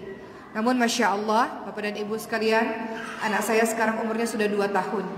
Ciri-ciri dari kelainan jarang jumpa ini adalah ada hypotonia atau muscle yang lemah, otot yang lemah. Kalau kita makan, kita memerlukan muscle. Kalau kita menangis pun kita memerlukan muscle. Kita bernafas pun kita memerlukan muscle atau otot. Kalau kita berjalan, apalagi kita memerlukan otot. Dan otot anak ini lemah. Dia seperti boneka, fluffy baby, seperti boneka, lemah, tak berdaya. Namun siapa sangka dengan keajaiban Allah SWT, anak saya namanya Sulaiman, alhamdulillah sekarang usianya 2 tahun. Siapa sangka dia bisa berjalan, ya Rabb, sesuatu yang mungkin terdengar mustahil bagi anak-anak dengan sindrom Prader-Willi syndrome di usia 2 tahun. Jarang sekali anak-anak dengan Prader-Willi syndrome mampu berjalan dengan baik, berlari di usianya 2 tahun seperti anak-anak pada umumnya, anak-anak lainnya. Dan setiap kali saya periksa ke dokter, dan dokter mengatakan anak Ibu Oki mengalami kemajuan yang luar biasa, tidakkah Ibu merasa ini sebuah keajaiban dari Allah Subhanahu wa taala? Maka lagi-lagi saya berpikir ini adalah keberkahan dari Al-Quran. Dan saya tidak bisa bayangkan hidup saya tanpa berdekatan dengan para penghafal Quran yang banyak membawa kebaikan dalam kehidupan kami sekeluarga.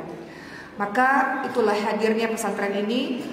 Pesantren ini adalah tempat mengabdi bagi saya, bagi kita semua, bahwa mudah-mudahan walaupun mungkin kita belum menghafalkan seluruh juzuk dalam Al-Quran, setidaknya Allah melihat kita sebagai orang yang ikut berjuang untuk melahirkan generasi-generasi Quran, insya Allah. Maka saya ucapkan terima kasih kepada Bapak dan Ibu atas pertolongannya, atas dermanya, sedekahnya. Semoga Allah Subhanahu wa taala terima sedekah kita Dan kembali lagi seperti tajuk kita pada hari ini, semoga Allah jaga keluarga kita. InsyaAllah Allah tenteramkan, Allah tenangkan, Allah jadikan keluarga kita kuat, dan kita lahirkan pejuang-pejuang hebat untuk menolong agama ini insyaAllah, untuk membuat Malaysia, Indonesia maupun negara-negara lainnya menjadi baldatun thayyibatun wa rabbun ghafur, dengan adanya anak-anak yang saleh dan anak para penghafal Quran yang sudah kita dermakan harta kita ini insyaAllah.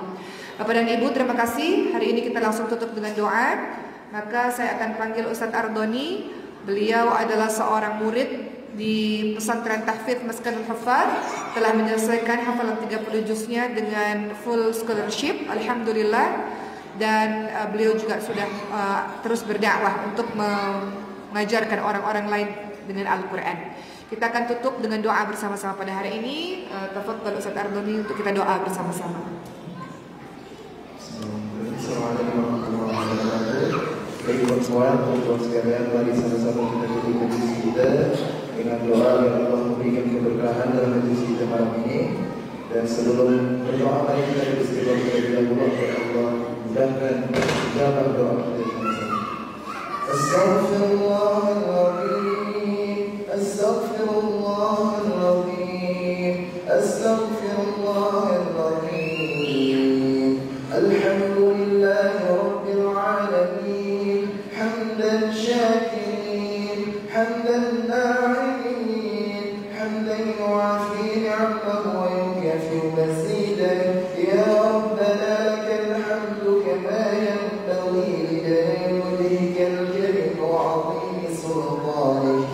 Allahumma salli ala sayyidina Muhammad wa ala ali sayyidina Muhammad. Allahumma ighfir lana, Allahumma ighfir lana dhunubana wa liwalidina warhamhum kama rabbawna saghara, wa li jami'il muslimina wal muslimat wal mu'minina wal mu'minat bi rahmatika ya arhamar rahimin. Allahumma ya muqallibal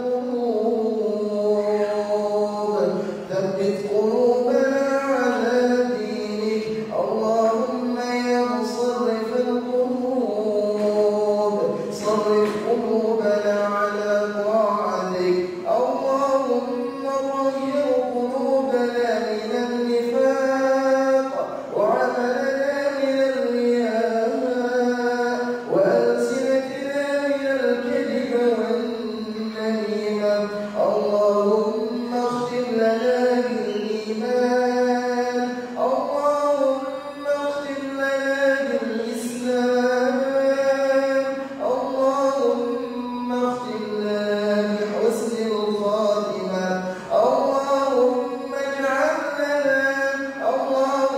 اجعل لنا وأولادنا وأزواجنا وذريتنا من أهل القرآن الذين هم أهلك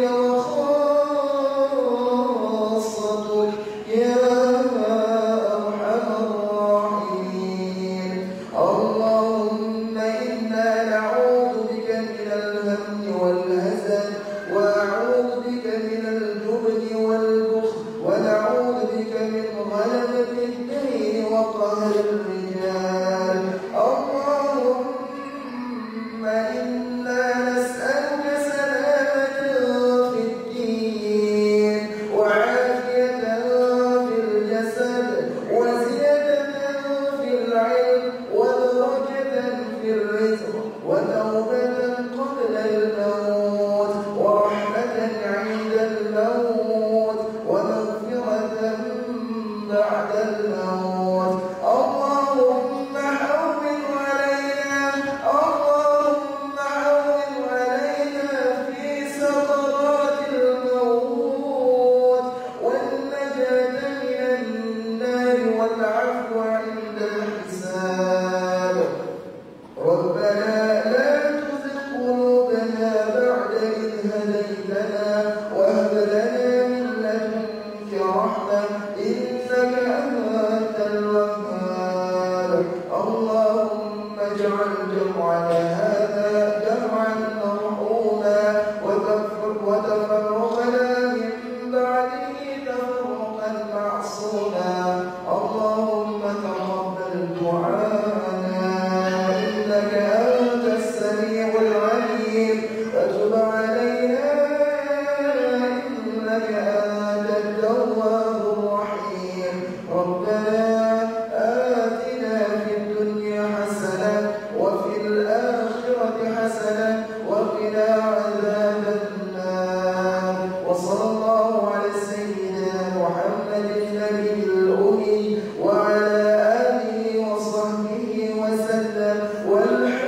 لله رب العالمين.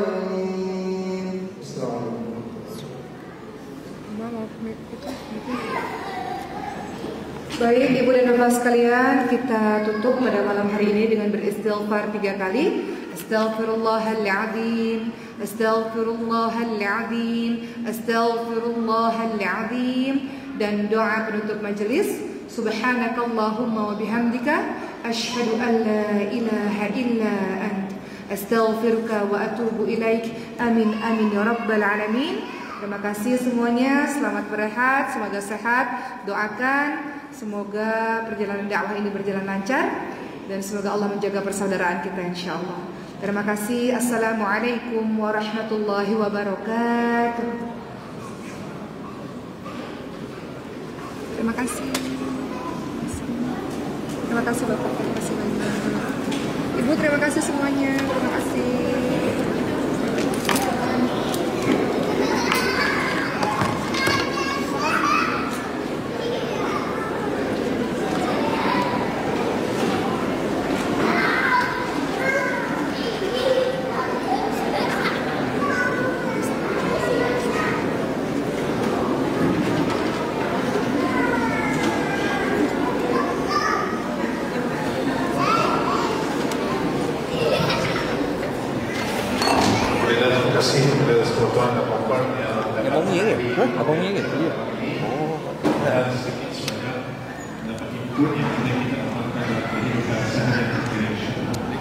Muslimin muslimat yang dirahmati Allah, pada kesempatan ini sebelum kita salat dan juga adaan untuk wasil murid dan juga sahur di masjid Kuliah Putrajaya masih lagi dibuka bagi hari yang berkaitan melakukan yang demikian boleh berjumpa dengan mana-mana ITK dan pegawai masjid dan untuk tujuan itu masih lagi akan membagi mulai hari bulan puasa untuk diberikan hajat buka boleh dan juga sahur masih lagi di rumah Allah agak dan mudah-mudahan Allah terima dan segala infak Muhammad SAW.